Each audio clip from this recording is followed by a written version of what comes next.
So we are now in fairly new territory for us because we normally have our series about 6 weeks long, but we are in week 8 of Dream, Risk, Create, and there's more to come. There was a preacher once who kept preaching the same sermon over and over for a period of weeks, and then it went on for months, and someone said, please, can we have a new sermon? Please, can we have a new topic, a new subject? And he said, I've determined that I'll carry on preaching it until you start doing it. And there's something, I believe, of the Spirit of God's work among us, that as we look at Dream, Risk, Create, that there is something that God is trying to get through to us, that I believe that there are things He's wanting to say into our lives and to accomplish through us, that incrementally He is knocking at the door and He is breaking through something new that's within us. You remember back to the very inception of this theme back 8 weeks ago, where we explored that God is given to providing for His people dreams, and their dreams had come in line with His purposes when He created the world for a great world that has gone wrong because of our disobedience. And God is calling His church to partner with Him in bringing about the dream of His kingdom on the face of the earth today. God is not looking for congregations. God is not looking for big buildings. God is not looking for busy programs. God is not looking for more contemporary worship bands. God is looking for people who will dare to catch His dream for the nations of the world and to take risks and to move forward and to create something new in this day that we're alive today.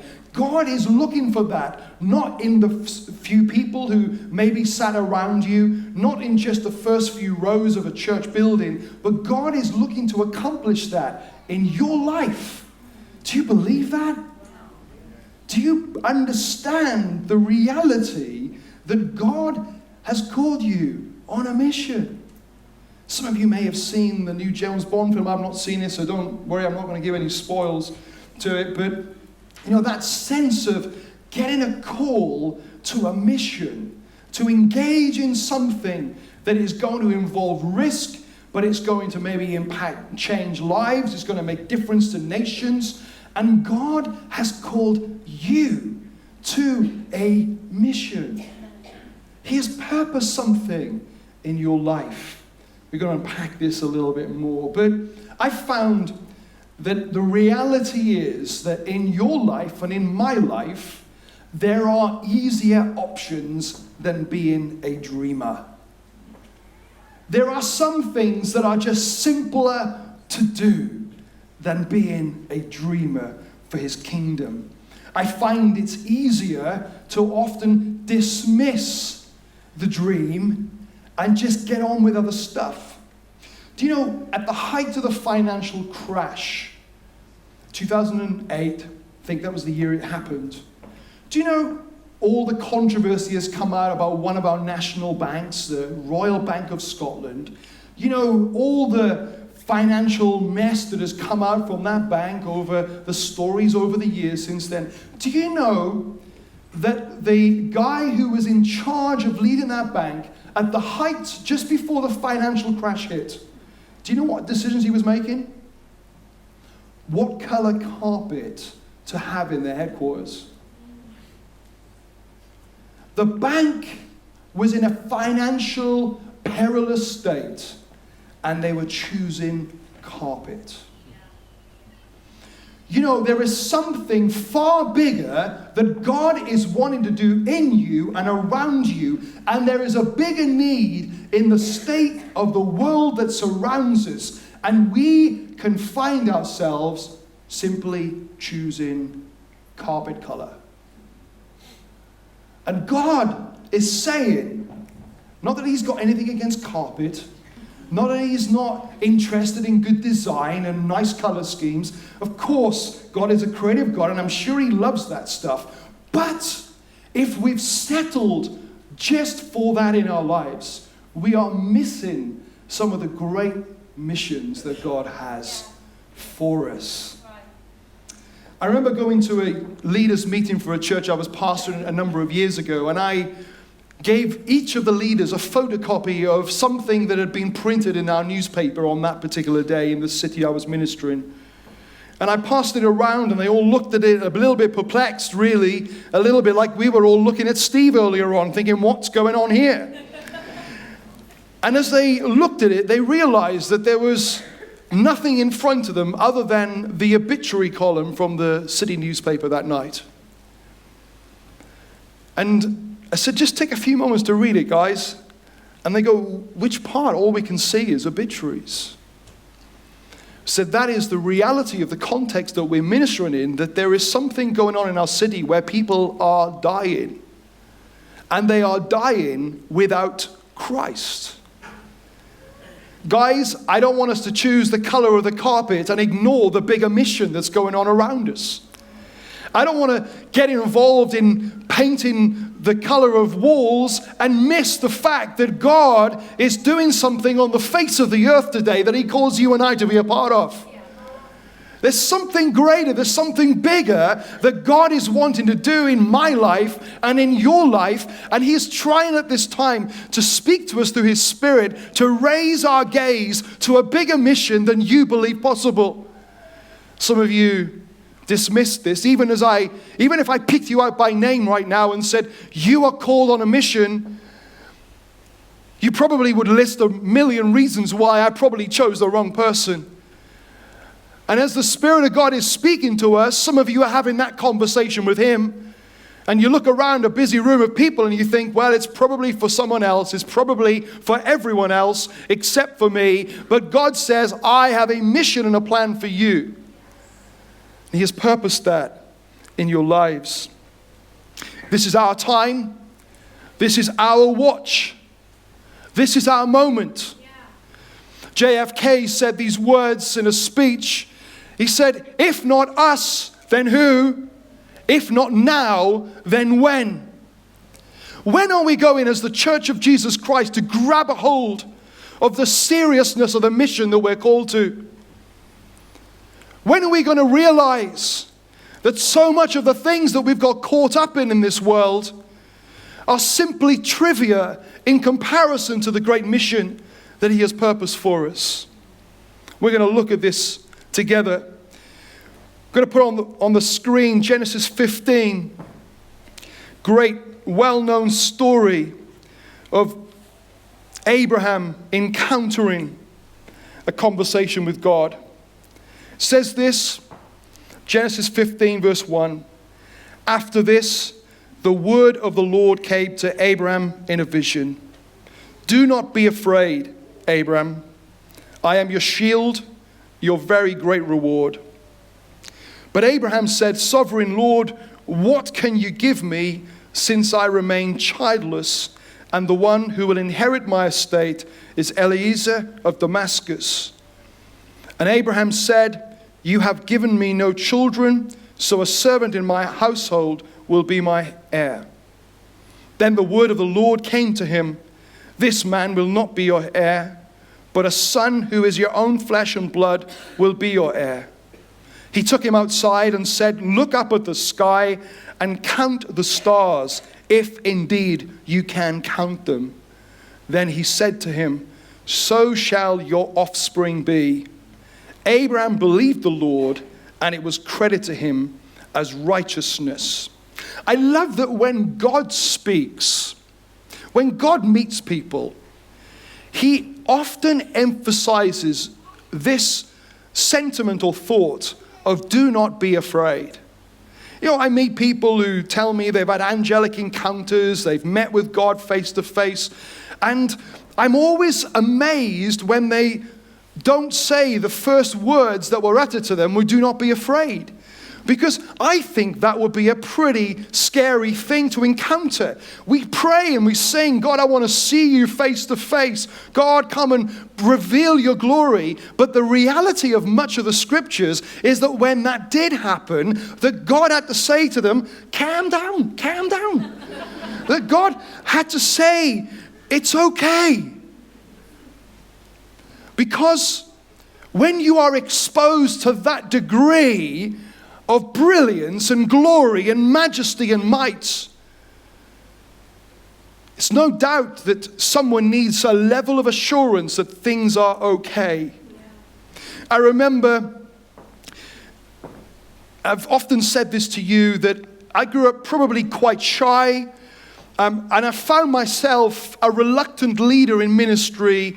I found myself in positions of speaking from platforms, of having profile, and I often found that to be most uncomfortable and most disconcerting. And there have been some times when I've had the opportunity to meet some of the great and good Christendom, sort of, minor celebrities of Christianity. And I remember in my early days feeling often very intimidated in those environments, because there was someone in front of you. You read their books.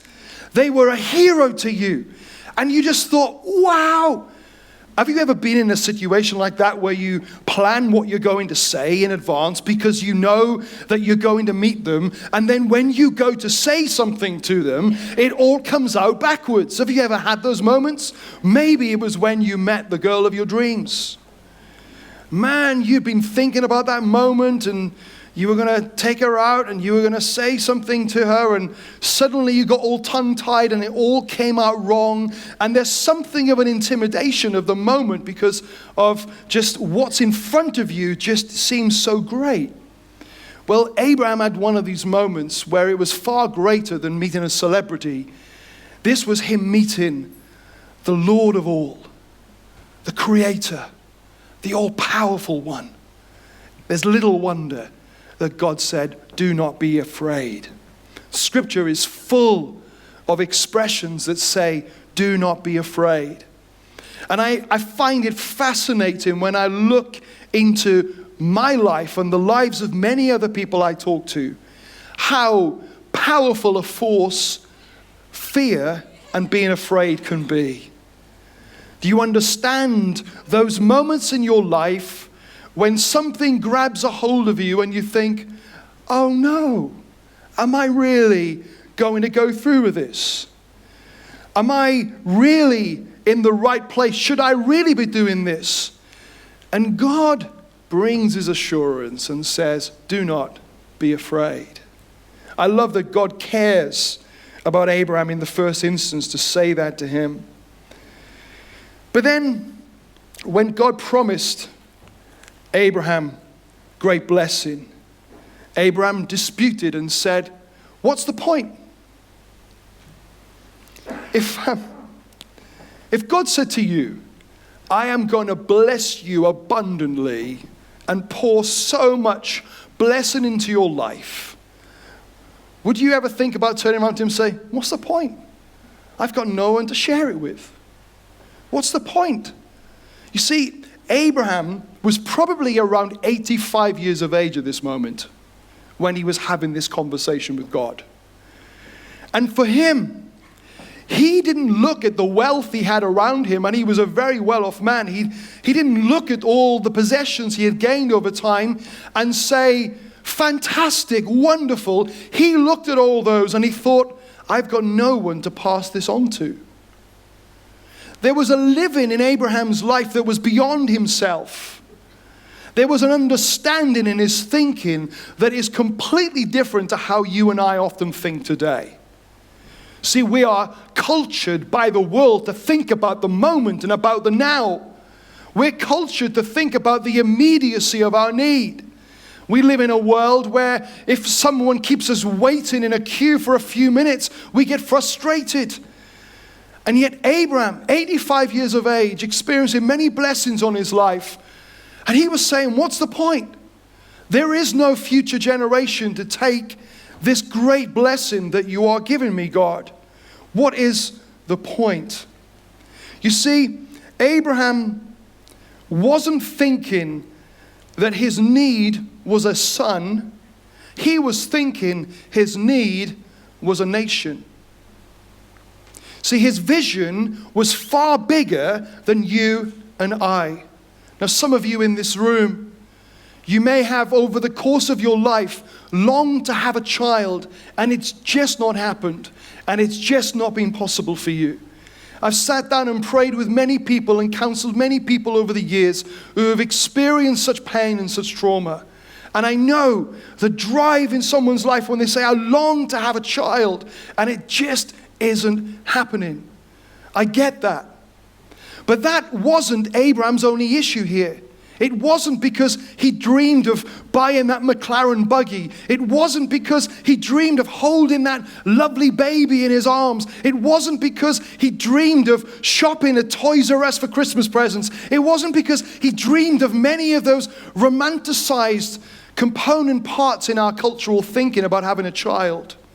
It was because he was thinking of the future. See, Abraham was thinking on another level. He was thinking beyond himself. It would be really easy, as we look at this topic of dream, risk, create, to interpret that we are talking about the dreams for your life. The dreams to make your life better, the dreams to make your life more successful, the dreams to make your business thrive, the dreams to make your career go forward. But you see, there's another level in the kingdom. There's another level in our lives that takes us beyond us, and it takes us toward the future. We often think of our lives like a runner in a race. You've seen those 100-meter races at the Olympics or the 400 meters, and they all bend down, they all get in the race position, and the gun goes off and they race to the finishing line. And we have interpreted life like a runner in a race, and as soon as the starting gun goes off, we want to get there to our destiny and our destination as quick as possible, and we get to that finishing line and we say we made it. But Abraham didn't see his life like that. Abraham saw his life as a relay race. He saw his life that he was passing on a baton to the next generation. The church has a problem. We don't think far enough into the future. We think a long-term vision in church is having a 5-year plan or a 5-year dream. It's not enough. If you think planning for your life is the 12 months ahead, it's not enough. If you want to connect into the dream of God for your life, there is something beyond the time of your place on this earth that God calls you to reach for. We don't dream far enough, and that relay race, what is it we're going to pass on? You know, a number of years ago, I was on my way to a deacon's meeting, and sounds quite a boring name, doesn't it? A deacon's meeting. You know, resist the devil and he will flee from you. Resist the deacons and they will fly at you. Some proverb in church. But I was on my way to this deacon's meeting, and one of the items on the agenda that we were discussing that day was, this was back in the mid-90s. We were discussing whether the church should have a website. So I prepared some research and some documentation for discussion. But on my way to the church to discuss with the deacons about whether our church should have a website, I experienced a few diversions on pavements and roads around the city where I was traveling. It seemed like there was an archery being dug up on all the pavements and the roads in the area. And so I was diverted at different streets, and I was inquisitive, and I said to one of the workmen, "What are you doing?" He said, "Oh, we're laying something called fiber optic cables." Well, I've got to be honest, I didn't care what they were. All I was caring about was the inconvenience that I was experiencing in having to be diverted because of their work. So I go to the deacons' meeting, and there we are discussing whether the church should have a website. You know, we concluded that the internet was just a fad. And I did a good job with my research, obviously. And that it would be a waste of church funds and resources to allocate to such a venture. The point is this. There we were, trying to work out what our immediate needs were, and someone somewhere had a plan that in 20 years' time, there will be a need for something not just called the internet, not just called websites, but there would be a need for internet-hungry people to have fiber optic cables laid in order so they could get high speeds. We were struggling with a present short-term diagnosis, and there was someone somewhere architecting the future. I believe God's church should be the people laying the infrastructure for the next generation, not the people sitting in the room having a discussion whether we should catch up or not.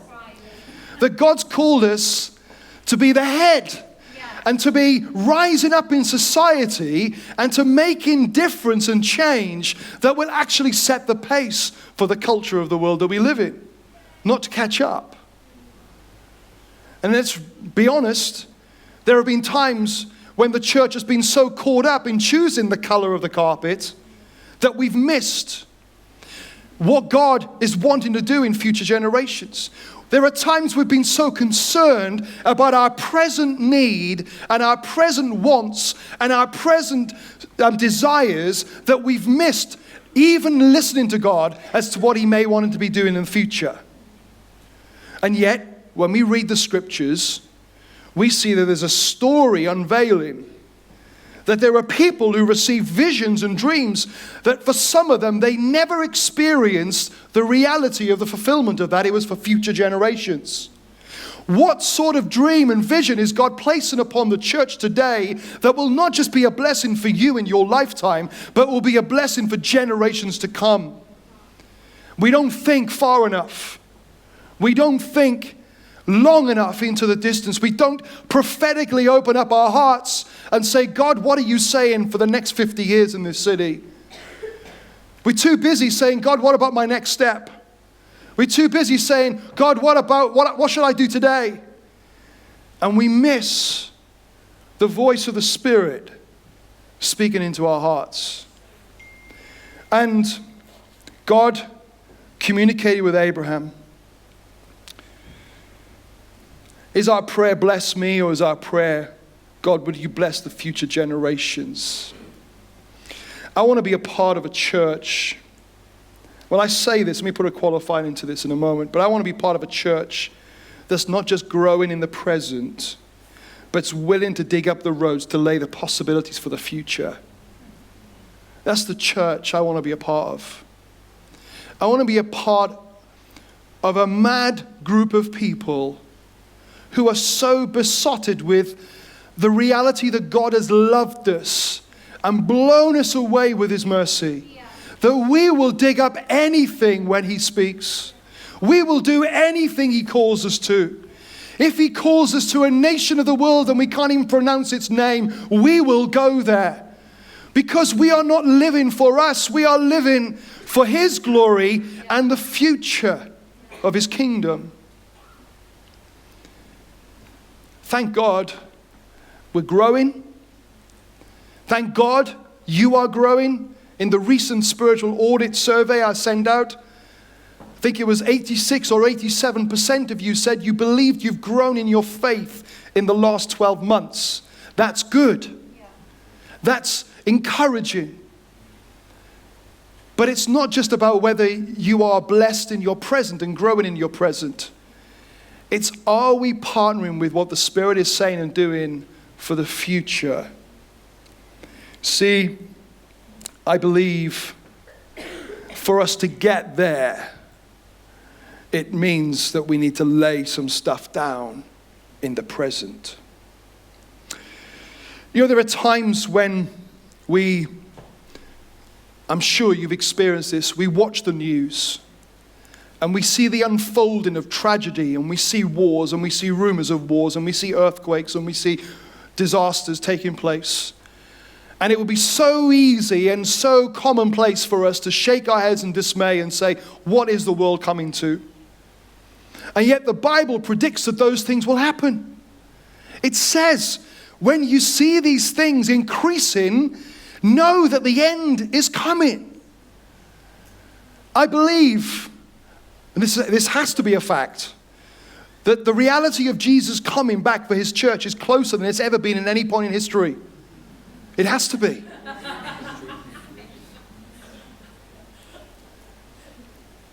And you see, living in a place of faith that's not trying to build the comfort of our lives, but it's trying to honor the glory of His name. It doesn't require us to look on in the world and shake our heads in dismay, but it calls us to rise up with dreams in our hearts. I heard a story this week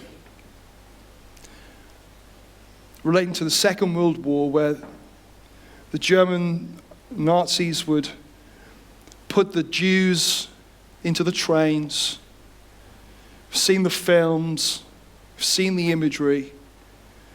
And I don't know about you, but I often imagine those people in the trains just naively wondering where they're going to go, but many of them knew where they were going. They'd heard stories and rumors. And as they were put into those trains and faced hours of journey in awful conditions, all bunched together, all degraded by the moment, that for many of them, their response wasn't a silent response. It was a vocal response. There were tears, there were screams, there were cries. And on one of those journeys to Auschwitz, along the side of that train track was a church. And as those screams and those cries came out from the passing trains, people in the churches, in that one particular church, were so disturbed by the screams and the cries that they sang louder. God, help us. That as we live in a world where God is longing to move on the face of the earth, and He's not looking for us to watch Him, He's looking for us to partner with Him. God, help us not to sing louder, to drown out the cries of a lost and dying world. I love what God says to Abraham. He says, come outside a moment. Abraham walks outside. There was no street lighting. There was none of the pollution in the air that we see today. And there would have been a beautiful, clear sky with all these beautiful stars twinkling. Didn't have any of the telescopes, didn't have any of the science in those days that would have allowed them to have some insights into those things. They were just majestic wonders in the sky. God said, look up. Count them. Here was Abraham complaining that he didn't have anyone who he could pass on the blessings to. And God didn't say, go and see your wife Sarah. Look at her tummy and see a child. He didn't. That would have been exciting for Abraham, but he took him outside and he looked up and he said, look at the stars, because I'm going to give you descendants as numerous as the stars in the sky. See, we often dream of a moment, of a miracle, of a provision that we contextualize in one way. Abraham would have been pleased with a son, but he wasn't just thinking of a son, he was thinking of a society, of a generation, multiple generations. He was thinking of a nation. God showed him the miracle, and the Bible says at that moment he believed it, and it was credited to him as righteousness. You know, God in our lives is wanting to magnify the possibilities before us. He's wanting to expand our thinking. He's not wanting us to dismiss and sing louder and choose carpet and get on with life. He's not wanting us to get caught up in the consumerist patterns of this world and say, I just need to work harder to get a bigger TV or to get a few more channels or because I need a new phone. He's not calling us to do those things. He's calling us to a mission. And it's so countercultural. And it's so much bigger than you and I ever thought possible. But I found this. We see those things, we understand the possibilities, We declare with honesty and integrity in our heart that we believe, God, you can do anything. But it has to start somewhere. Abraham was 85 and he hadn't had a son. Now, I know people lived slightly longer in those days, but Abraham would have started probably losing some of his testosterone levels at that point. He was getting on a little bit. His wife was getting on a bit. And, this was quite a challenge. We read later on that when Sarah gave birth to Isaac, she was over 100 years old. I think she deserves a round of applause, really. Whoa, well done, Sarah. Wow. No midwives, no gas and air, no epidurals, 100 years of age giving birth. The promise of God. It needs to start somewhere. And we often keep looking for the right conditions and the best circumstances to start. We keep waiting for the perfect moment. And I often find that God's perfect moment seems like our worst moment. God, why did you not give Abraham this miracle when he was in his 30s? He would have had all those years to have enjoyed his son, to school them up in the things of God. Why did you not do that? I believe there's a really simple and good reason. Because it would have been the provision of his work at that moment, not the provision of God's miracle. And the reality is of our lives that when we open up ourselves to the Spirit of God and we say, what are your possibilities for the nations of the earth? How do we play our part in the big story? How do we run our relay race really well to pass on the baton to the next generation? But when we do that, and we know that it's God that's made it possible, we understand that it starts with His provision, and it will continue with His provision as it grows. I've often found that people who open themselves up to the dream of God for their lives, the mission of God, they often find themselves at low places where they don't know how they're going to see this ever come about. And God makes a way. And He will make a way with you. Say, you don't understand the disaster in my life right now. You don't understand the challenges I'm facing. No, you're right, I don't. But I know that God can make a way. And I know that if you will surrender to Him rather than your circumstance, you will see Him make a way. Because what you'll find is this: if you don't do that, that mission will drift and will drift and will drift. Because when you get over this disaster that you're going through, there will be another one. Sorry to speak doom and gloom over your life. There will be another challenge. There'll be something else you're working for. There'll be something else you're trying to attend to in your life. There'll be some other reason to stop running so well with that baton. And as you hold back because of what's going on in your life, keep waiting for the perfect moment, you find yourself getting to the end of your life saying, I wished I'd given it a go. Abraham, I tried to imagine the scene as best as I could in an appropriate context, but I can see Abraham trying to rekindle some passion with his wife. I can imagine her coming in from outside and he's cooked her a meal. He's lit a candle. There's some freshly plucked flowers. He's put his teeth in.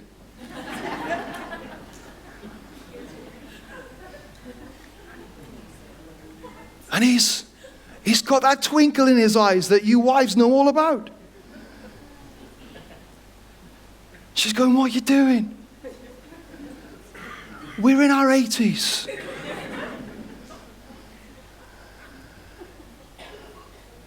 What are you up to?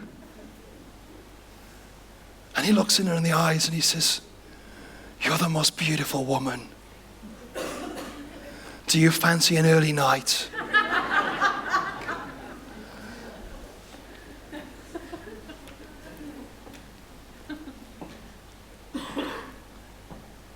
And you know, I would have liked, if I was Abraham, for that scene to have followed the encounter I just had with God, and then to suddenly see the miracle. Sarah, has it happened? Do you feel anything? No. Time of the month comes round again and no. She has a plan. She says, listen, one of our servants, go and sleep with her. Problems with me. Go and sleep with her. Have a child with her. You know, I've often found that we try and fix things ourselves. We try and come up with some answers. That it seems like God is slow. And so we begin to put some things in to try and help him along the way. God says, no. You just have to trust me. 15 years later, after that encounter, after that promise, 15 years of Abraham cooking meals and lighting candles for his wife.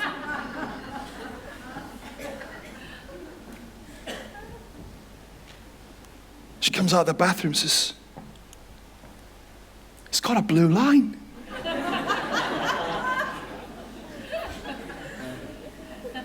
He goes, you're joking. Go to the chemist and do it again. I'm pregnant. Do you know, Abraham didn't look at her tummy and say, this is the fulfillment of the promise of God. Every night when he looked at the stars, he said, that's the promise. If you read on the chapter, it talks about the promised land. It talks about the captivity in Egypt. It talks about the deliverance that God will bring to the people who are going to be part of this mosaic of stars of his descendants. We see down the lineage that Jesus is born through that descendant tree. The Savior of the world. The light that brings light to the world. And it started with a kiss, with a promise. With a promise. With a dream. Do you know,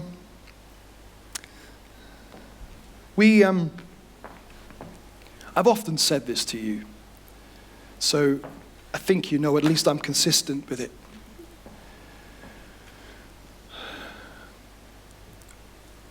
I think there are things we could do to help us carry on growing. You know, I think we get bigger facilities, we could employ more team, we could learn more songs, we can work on more strategies, and we can make that stuff happen and hopefully love on people and help them find Christ, and we could do that. And we could keep building bigger stages and keep putting more chairs, and we could have just almost a performance. Do you get what I'm saying? And we get more people coming because they like the performance. And I don't believe that's what God wants to do. I believe that God is looking for a people who will look at the stars and say, God, what mission are you calling me to? What impossible mission are you stirring in my heart? There's a saying in the business world called a BHAG. It means a big, hairy, audacious goal. I see business people make BHAGs all the time for the sake of a profit, for the sake of success. I believe it's about time that God's people, and I don't mean others, I mean you, I mean me, that we rise up with spirit-filled BHAGs. Big, hairy, audacious goals.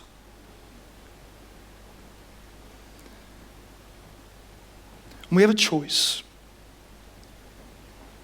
We can dismiss. We can shake our head at the world. We can choose carpets, colors.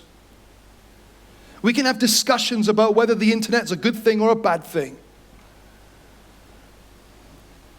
We can sing louder as the screams pass. Or we can choose to accept.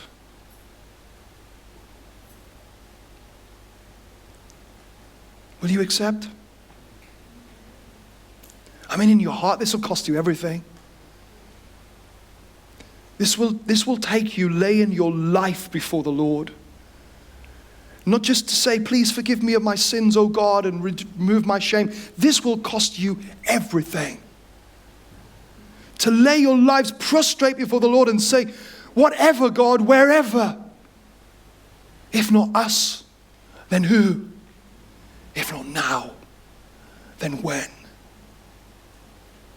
Let's close our eyes and bow our heads.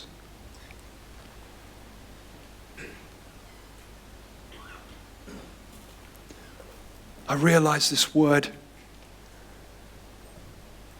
has a punch of challenge to it this morning.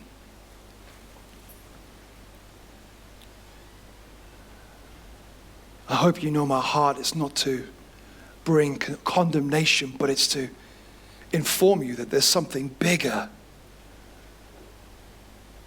something greater, not just for now, but for generations. God is saying, will you surrender and accept my call?